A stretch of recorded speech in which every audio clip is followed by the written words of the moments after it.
This Torah class is brought to you by TorahAnytime.com. Okay, good morning everyone. Shalom Aleichem. It's so nice to see everybody. Hope everybody had a good morning. I want to speak to you a little bit about the Jewish presence in Sicily and what kind of evidence that we have. Were there any great Rabbanim here? It seems to have been somewhat of a puzzle that we're still trying to piece together some of the missing links and some of the missing pieces.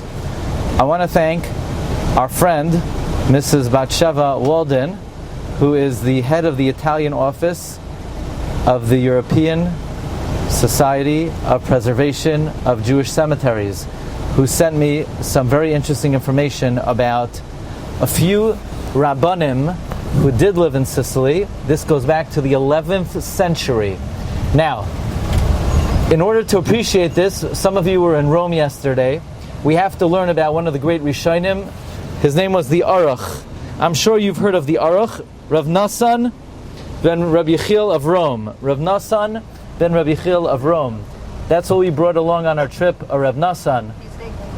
You're named after the Aruch. Rav Nasan was named after the Aruch, and he too is an eminent traveler and mishtatef in our travels and shiurim.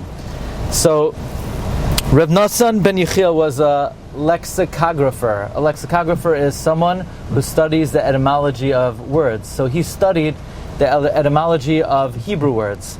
Rashi, you may remember, in Masechta Shabbos, on Daf Yud Gimel Amud Beis, Rashi quotes the question he asked the Aruch.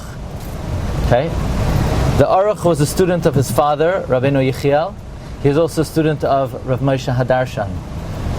The Aruch probably is most notably quoted by Tosfos in Ksubas on Daf Vav. Do you remember this? Everybody knows, if you drag a bench on Shabbos, and it may or may not make a groove, are you allowed to do it? Yes. Why? In a miskabing. But if the result is inevitable, then it's asur. Amar Abaye umoida Rab Shimon b'psik reisha. That if the result of making a groove is inevitable, if for sure will happen, then you can't claim you didn't intend for it to happen. You knew it was inevitable, therefore it is asur. Tosfos on Daf Vav discusses the following case. What if the result is inevitable, but it's a result that you're not pleased with? This is what we call psik reisha delay nichale. That is a famous machlokes. The Ri Hazaken says psik reisha delay nichale is asur. However, Rabbeinu Tam and the Aruch say psik reisha delay nichale is permitted. So, an example would be you have a refrigerator and you left the light bulb in. When the light goes on, it's nichale. It's nichale. You like the light. There's no question about it. You may not need it at the moment, but it's something that you're pleased with. That's the question of psik reisha delay nichale. Very little is known about the life of the Aruch.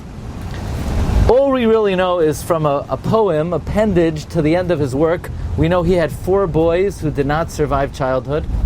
He had one surviving boy, Reuven, and in this poem he's mispalel, Yechi Reuven ve'al yamois. That's the tefillah of the Aruch. The Aruch.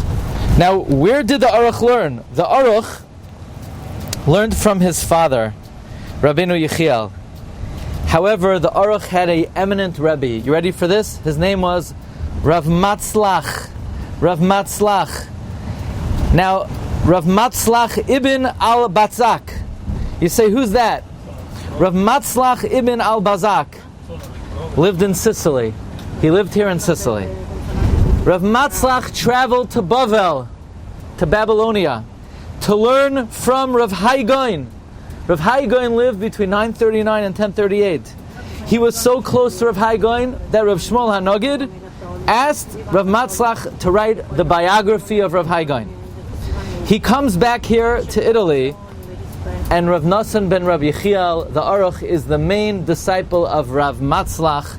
So that is one great sage that lived here in Sicily, someone who traveled all the way to Bavel to learn from Rav Gaon. He brings the Torah of Rav Gaon back to Italy, and he teaches it to the Aruch. Now, it's very interesting, there's a lot of discussion. If you remember that when the Jews were exiled from Yerushalayim, there are four prestigious families that came to Rome. One was the Depamis family, one was the Anav family. So for instance, the Shiboile Halekid was from the Anav family. And there's a question about the Aruch. Did the Aruch come from the Depamis family or the Anav family? Be it as it may, the source of the wisdom of the Aruch came from here, from Sicily, from Rav Matzlach. Okay, enjoy the rest of your ride. You've just experienced another Torah class brought to you by TorahAnytime.com.